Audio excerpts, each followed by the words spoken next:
Hey friends, welcome to another edition of A Reader and a Cinephile. My name is Nathan, and these are 13 books chosen completely at random from my own personal collection that I'll be reading in 2026. I want to talk about why I picked them and why I think they should be on your radar. Every year, around the 1st of December, I sit down to a spreadsheet. The spreadsheet has every book in my collection on it. I randomize that list using a random number generator, and I begin pulling titles out. Now, the number I have in mind is based on the number of books I've read in the previous year. For this year, for 2026, I've selected 13 titles that'll help me begin the next year. In this year's video, we are going to run through this list pretty quickly. I am going to share the title, I'm going to share the author, and just a little bit of background information on how the title ended up in my selection. Hopefully, that's enough information for you to make a decision on whether the book is worthy of ending up in your collection. So, without further ado, here's my 2026 reading list. The first book on our list is Little Masterpieces by Daniel Webster. It is a series of essays about America, our founding fathers, and so much more. My mother picked up a collection of these books at a garage sale and gifted them to me at Christmas. For the last couple of years, I've been reading them, and it's time to pick up a new edition. So, this is Little Masterpieces by Daniel Webster. The next title is Madwoman by Chelsea Bieker. A few years ago, my partner got me a subscription to Book of the Month Club. It's a subscription service that sends you a book every single month. What makes me really excited about this title is it's the first book of the month I've read, and I've had the subscription for 2 years. It's also by a female author. It's a beautiful hardcover. I'm not sponsored by them at all, not yet, but this is sort of a mystery thriller. That's not something I read a lot of, but I am excited to break the spine on this and start a brand new journey with a brand new female author to me. The next book is The Tiger's Wife by Tia Obreht. This book, I believe, came to me because it is a National Book Award finalist. It was also a New York Times bestseller. It's also a Good Morning America book club selection. I haven't watched Good Morning America since I was in grade school, but this book centers around a daughter and a grandfather. There's a little Jungle Book action in there. That's enough for me. I love the Jungle Book, one of my favorite stories of all time. So I'm ready and willing to see where this book will take me based on that title alone. I am a sucker for a sexy cover, and Dark Matter by Blake Crouch, you're a beautiful cover. This is also a Book of the Month selection. This is science fiction, fantasy, thriller. None of those things, just things I read often. I'm a big fan of literary fiction, so I'm trying to brace out and spread my wings here. I was enthralled by sort of the synopsis of this book. We have a man who wakes up on a gurney surrounded by people in hazmat suits. He has no idea he got there or why he's there. The mystery unfolds through there. So I'm excited to read this. If nothing more, I'll get to brag that I read a book with a beautiful cover. I have a dear friend from college, and for years now we've been giving each other books for the holidays. And we really try to buy books that will challenge each other. And she is trying to challenge me. But thank goodness she got me someone that I absolutely adore reading and adore reading about. And this is A Testament of Hope, The Essential Writings and Speeches of Martin Luther King Jr. This is going to be a book that I'm going to read really slow. I'm going to meditate on this. I'm going to ruminate on it. But I'm really interested to see the arc of Dr. King's speeches and writings, from his early days to his final speech to the big moments in between. This feels like essential reading to me, and I cannot wait to begin this journey. I am a mama's boy, and if my mom tells me that I've got to read something, then I'm going to do it, which is why Joey's Story by Ruth and Stelfox ended up on my list. I know nothing about it. My mom told me to read it. If I know my mom, it made her cry, so it's going to make me cry. Because I'm a child, I'm a boy. If I see my mom cry or I know something made my mom cry, it's going to make me bawl. I've spent my entire adult life working in the nonprofit sector. Most of it has been in housing. Most of it has been in housing for people experiencing homelessness or on the verge of falling into homelessness.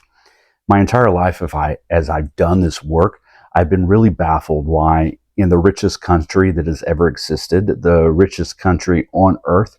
There's so much poverty. There are so many people who live in homelessness.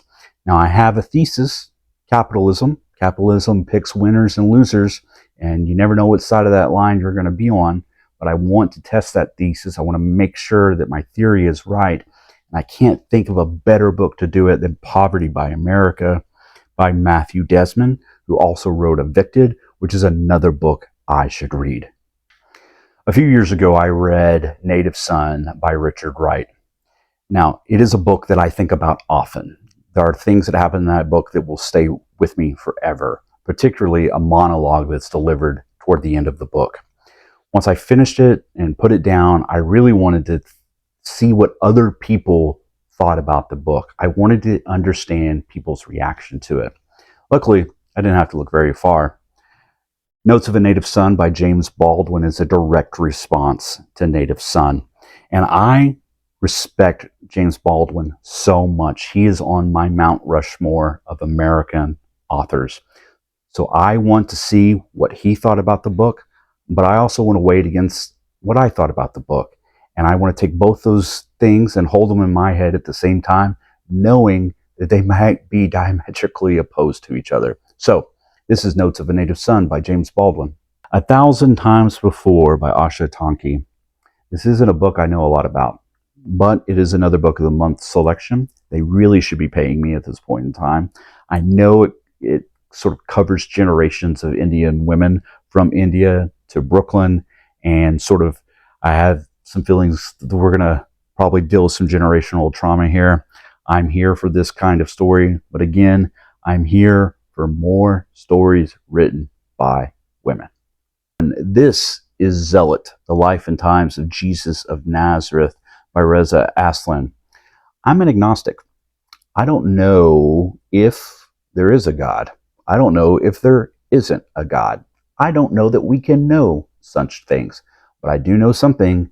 I am constantly on the hunt. I am trying to figure this question out for myself.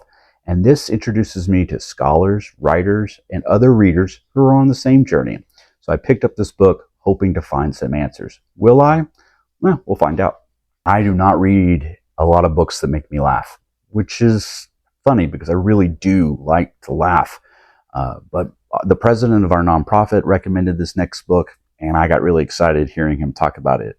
It is A Confederacy of Dunces by John Kennedy Toole. It was a book that was posthumously published after he passed away. It was a winner of the Pulitzer Prize. I think it's a great impetus for me to read other books that won the Pulitzer Prize. But besides knowing that it ends up on a lot of lists by comedians who think it's a really great piece of work, I don't know a lot about it, and I kind of like that. Last year, I saw the movie The Nickel Boys, and it was a gut-wrenching, first-person told story about two boys that are sent to a sort of detention-type camp reformatory school in Florida.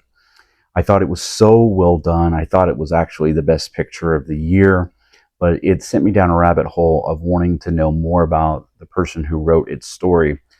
And it also brought me back to the original book, which is The Nickel Boys by Colson Whitehead.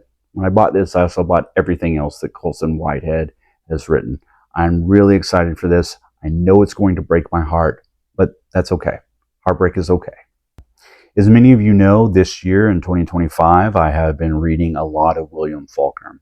Faulkner is someone that I would like to read everything he's ever written. Now, it doesn't necessarily mean that I've liked everything that I've read. I think Faulkner is really challenging. He's a really challenging author for me, particularly the guy can write a sentence that will start at the beginning of the page and not end to over on this side of the page. One sentence, it's run on, it's full of lots of descriptions.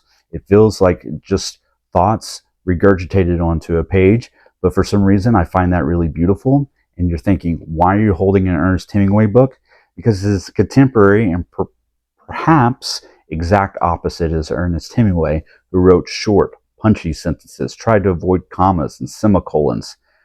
I also want to read everything that Ernest Hemingway has ever written. This will be my third Hemingway book, True at First Light. I've read Old Man in the Sea and Islands in the Stream. I'm excited to continue this journey, and I'll be doing that next year. And friends, that is my 2026 reading list. I would love to hear from you.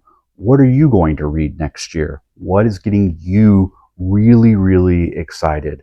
How are you challenging yourself? Do you have themes? Let me know in the comments below. Also, if you've read any of these books, let me know what you thought about them. That is one of my favorite things about this. I want this to be a two-way conversation. While you're thinking about the things you're going to say, if you could subscribe and follow along, that'd be great. I would really like it if more than 5 people from my high school watched these videos. That would make me feel really great about myself. So do that. I'll wait. Okay. Until next time, be good to each other.